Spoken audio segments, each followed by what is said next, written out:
जय हिंद दोस्तों, my self Sanjay रुणावत। RAS 2018 का इंटरव्यू देने वाले सभी कैंडिडेट्स को अग्रिम हार्दिक बधाई, शुभकामनाएं।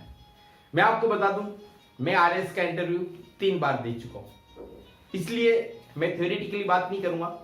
प्रैक्टिकली जो मेरे साथ हुआ, जो मैंने अनुभव किया, जो खामियां मुझसे रही, वो आपके साथ शेयर कर रहा हूं ताकि आपके काम आ सके। सबसे पहले आप याद रखिए कि जो आरएस का इंटरव्यू है ना, दिमाग पर हुआ बना के मत चलिए।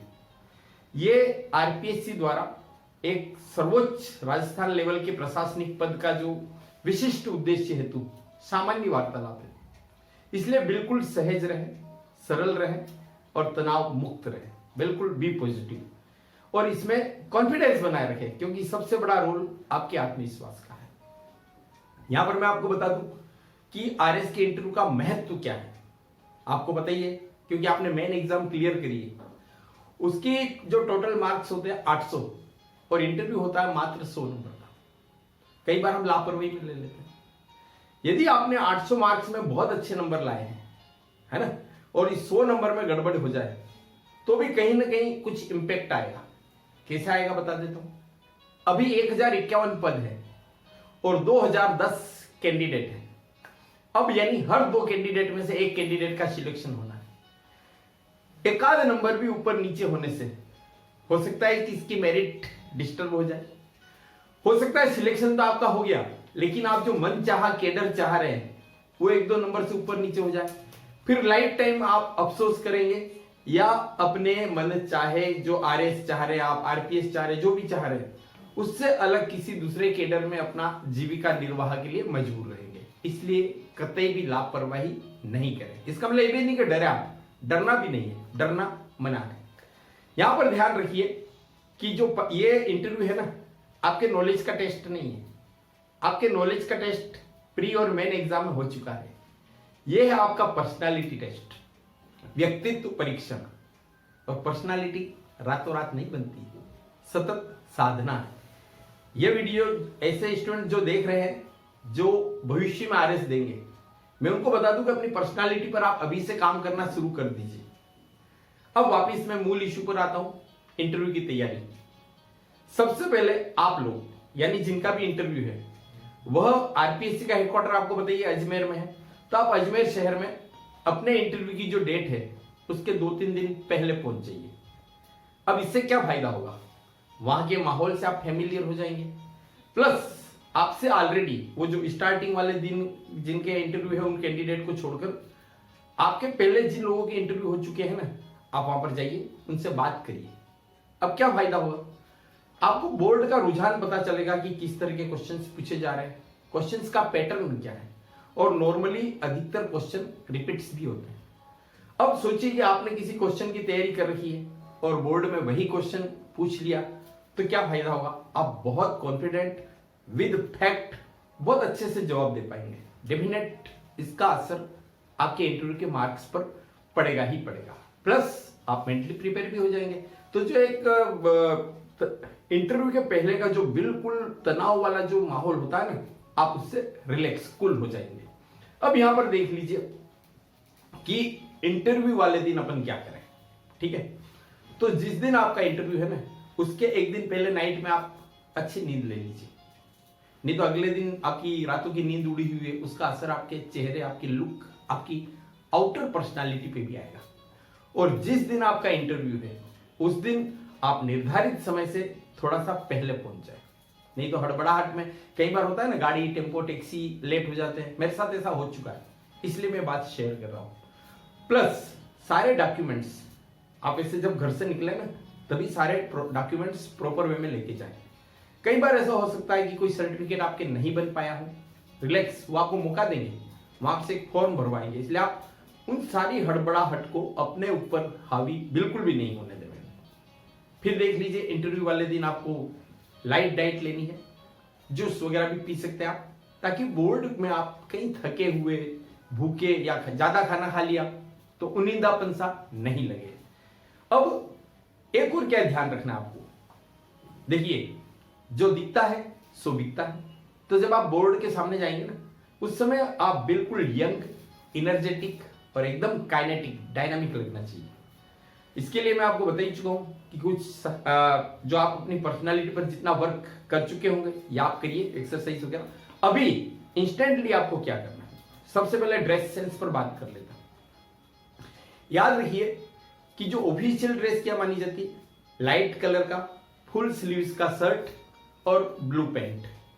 अगर आप ब्लेजर पहनते हैं तो बहुत अच्छा है, कारण आपको बता दूं व्यक्तित्व परीक्षण पर जितने भी रिसर्च हुए हैं ना, उसमें माना जाता है कि अगर आप ब्लेजर पहनते हैं तो आपकी प्रोडक्टिविटी कार्य क्षमता 5 गुना बढ़ जाती है, प्लस देखने वाले पे भी बहुत पॉजिटिव और बहुत प्रभावी उस पर असर पड़ता है।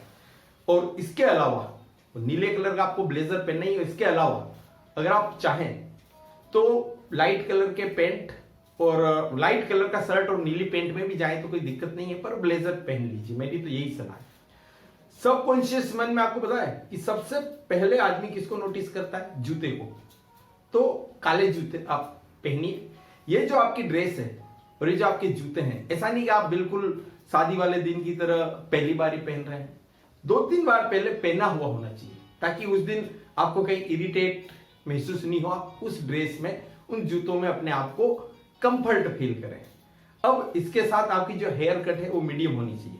मालूम पड़ा 1-2 दिन पहले ही आपने कटिंग करा ली, नहीं, या बहुत बड़े बड़े बाल लग रहे हैं, वो भी एक प्रशासनिक अधिकारी के पद के अनुरूप नहीं है। तो इन छोटी छोटी बातों का भी आप ध्यान रखिए, नोटिस होती है ये चीजें। अब गर्ल्स अगर कहें कि उनके लिए क्या, तो आप साड़ी पहन सकते हैं, सलवार सूट, याद रखिए जिसमें आप कंफर्ट फील करें, लाइट कलर के हो, और आपके सैंडल्स कैसे हो, ऐसे हो जिसमें आपकी चाल गरिमामय और कॉन्फिडेंट हो। लाइट मेकअप भी कर सकते हैं, लेकिन लाइट, ठीक है ना, नो ब्यूटी ओनली ड्यूटी। अब अगर आप हेवी मेकअप करके जाते हैं तो आपको एक बात बता दूं, आप राजस्थान सरकार के सर्वोच्च गवर्नमेंट जॉब है ना, प्रशासनिक पद, उसके लिए जा रहे हैं। किसी शादी में, किसी रिसेप्शन में या फैशन शो में नहीं जा रहे, इस बात का बराबर ध्यान रखिए। अब इंटरव्यू के पहले थोड़ी बहुत क्या तैयारी कर सकते हैं, मॉक इंटरव्यू दीजिए। अभी कोरोना का काल है तो आप जो भी 2-5 दोस्तों के साथ आप बैठ करके ग्रुप डिस्कशन चर्चा कर सकते हैं। मिरर के सामने खड़े होकर के आप बोलने की प्रैक्टिस कीजिए, क्योंकि वहां पर आप जो बोलेंगे ना, आपका बोलने का तरीका, आपकी वर्डिंग, उसी पर पूरा इंटरव्यू बेस्ड है। अब फिर आगे चलते हैं कि बोर्ड, अब आपका इंटरव्यू शुरू हो चुका है, मतलब आप इंटरव्यू देने जा रहे हैं, बाहर बैठे हैं, बत्ती जल रही है।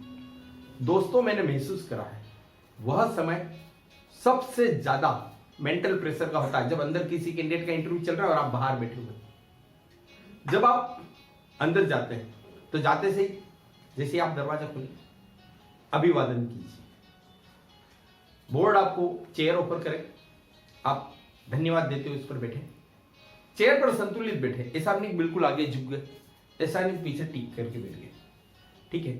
जब आप बैठे तो आपकी लेग है ना, पांव क्रॉस नहीं होनी चाहिए, ये आप ध्यान रखिए।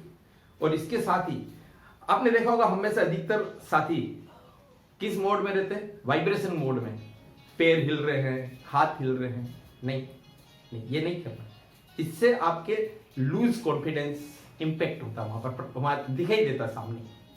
अब जब आपका इंटरव्यू शुरू होता है, हर एक का कोई ना कोई तकिया कलाम है। मैंने भी ये गलती करी, मैंने खूब कोशिश करी थी कि मैं शब्द नहीं बोलूंगा, निकल जाता है। 20-25 मिनट की जो वार्तालाप होती है ना, तो आप प्रैक्टिस करिए कि आप किसी तकिया कलाम का यूज नहीं करेंगे। जब आपसे बोर्ड क्वेश्चन करेगा तो आप जो मेंबर आपसे सवाल कर रहे हैं, आप उनको जवाब दें, आई कांटेक्ट बनाए रखिए, लेकिन बाकी के मेंबर्स से भी आई कांटेक्ट बनाए रखिए, ऐसा महसूस नहीं होगी उपेक्षा, ठीक है ना। वैसे आपको बता दूं, बहुत फ्रेंडली माहौल में आपका इंटरव्यू होता है। इंटरव्यू देने के पहले हम सोचते हैं क्या वो 20-25-30 मिनट हम कैसे निकालेंगे, और जब इंटरव्यू खत्म होता है ना, उस समय हमको लगता है अरे अभी थोड़ी देर और चलता, हम इतना रिलैक्स हो जाते हैं और बोर्ड के मेंबर्स का इतना अच्छा रिस्पॉन्स और इतना अच्छे तरीके से वो बात करते हैं कि जरा भी महसूस नहीं कराते हैं आपको किसी भी तरह से निगेटिविटी।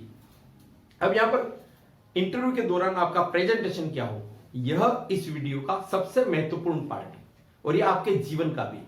याद रखिए, वो जो बोर्ड के 4-5 मेंबर आपके सामने बैठे हैं ना, वही आपके ब्रह्मा विष्णु महेश है। वही आपके भाग्य विधाता है। तो वहां पर आपको पूरा ध्यान रखना है कि 20-25 मिनट का 30 मिनट का जो टाइम है ना, जो आपके जीवन का सबसे महत्वपूर्ण टाइम है, उस टाइम पर आपके जो मार्क्स आते हैं, जो मेरिट बनती है और उसके बाद जो आपका सिलेक्शन होता है, उससे आपके पूरे जीवन बल्कि आपकी अगली पीढ़ियों की भी कैरियर, प्रेस्टीज, सोशल आपका जो स्टेटस सब जुड़ा रहता है। तो उस सबसे बड़ी पद के लिए आप जा रहे हैं। तो वहां पर आप जितने भी जवाब देवें आप बोर्ड के अकॉर्डिंग देवें। ज्यादा बहादुर नहीं बने, ज्यादा एक्सट्रीमिस्ट भी नहीं बने। किसी इश्यू पर कई तरह के कंट्रोवर्शियस क्वेश्चन भी आएंगे, जैसे अभी लव जिहाद पे पूछ सकते हैं, कृषि कानून पर आपसे क्वेश्चन पूछा जा सकता है। एक्सट्रीमिस्ट नहीं बने, चरमपंथी कि किसी एक बात को लेकर के आप अड़ गए, बहस करने बैठे, नहीं, आपको ऐसा कुछ भी नहीं करना है। आपको जवाब बोर्ड के अकॉर्डिंग देना है, ताकि वो उनको प्रसन्न रखना है, ताकि आप उनसे ज्यादा नंबर ले सके, क्योंकि यही चीज आपकी लाइफ टाइम काम आएगी। आपको बिल्कुल संतुलित विचार रखना है।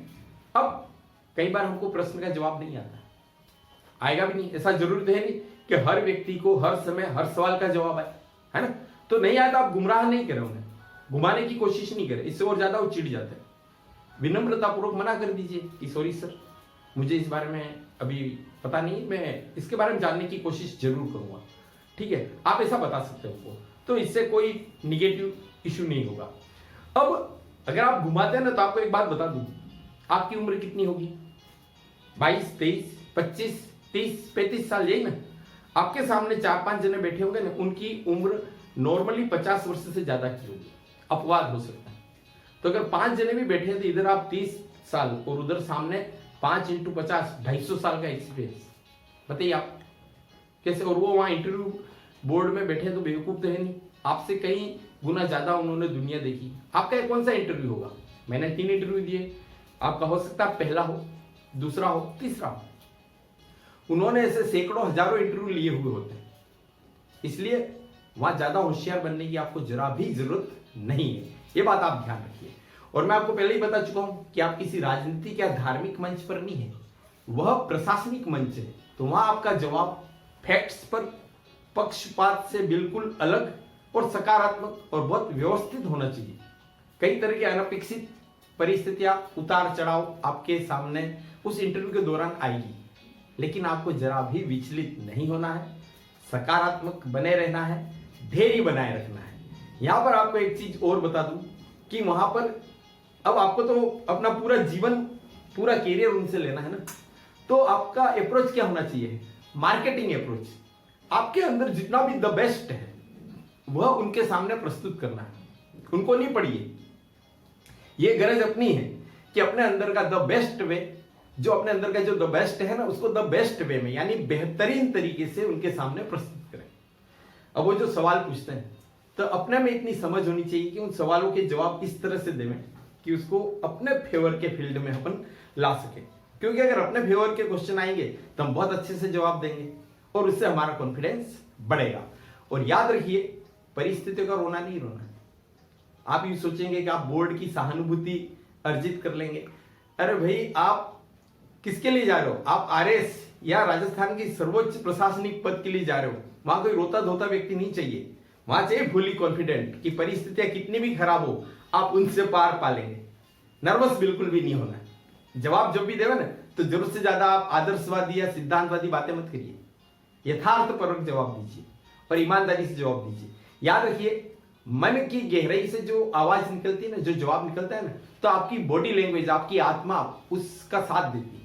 तो बोर्ड में वो चीज दिखाई देती, महसूस होती। बने बनाए रटे रटाए आप जवाब देंगे, आप सोचेंगे कि हम इंटरव्यू बोर्ड को खुश कर लेंगे, नहीं। कुछ उसमें क्रिएटिविटी होनी चाहिए, अनूठापन होना चाहिए, लेकिन यथार्थ और ईमानदारी, सच्चाई, वो सबसे पहले है। यहां पर मैं आपको एक चीज और बता दूं, होता क्या है, मैं बता, अधिकतर जो नए कैंडिडेट्स होते हैं, आप गए, क्वेश्चन पूछा, नहीं आया, हताश हो जाते हैं। 1-2 क्वेश्चन और पूछ लिए, जवाब नहीं आया, बस अब इंटरव्यू भले कितनी देर चले, उनके लिए तो इंटरव्यू खत्म हो गया।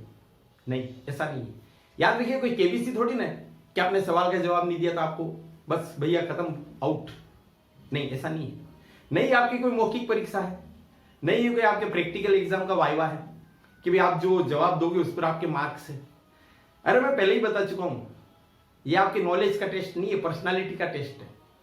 आपको भले कुछ नहीं आता है, कोई इश्यू नहीं, वो टेस्ट तो उन्होंने कर लिया, आप में नॉलेज है तभी तो आप इंटरव्यू बोर्ड के सामने जाके बैठे हो, प्री और मेन के कितने ही कैंडिडेट्स को क्रॉस करके। यहां पर आपकी अप्रोच होनी चाहिए बैट्समैन की तरह। अब बैट्समैन बैटिंग कर रहा है, पहली बॉल खाली चली गई, डिसअपॉइंट हो गया, चलिए उसने कॉन्फिडेंस बना रखा, दूसरी बॉल खाली होगी, तीसरी बॉल खाली होगी, अब वो डिसअपॉइंट हो जाएगा तो क्या होगा, अपना विकेट गंवा बैठेगा। तो आप भी अपना इंटरव्यू गंवा बैठेंगे अगर आप विचलित हो। और जो गंभीर समझदार बैट्समैन होता है ना, वो इंतजार करता है कि पहली, दूसरी, तीसरी, चौथी, पांचवी कोई एक बॉल भी ढंग की आ गई और उसने उस पर करारा शॉट लगा दिया तो सीधा 6 जाएगा।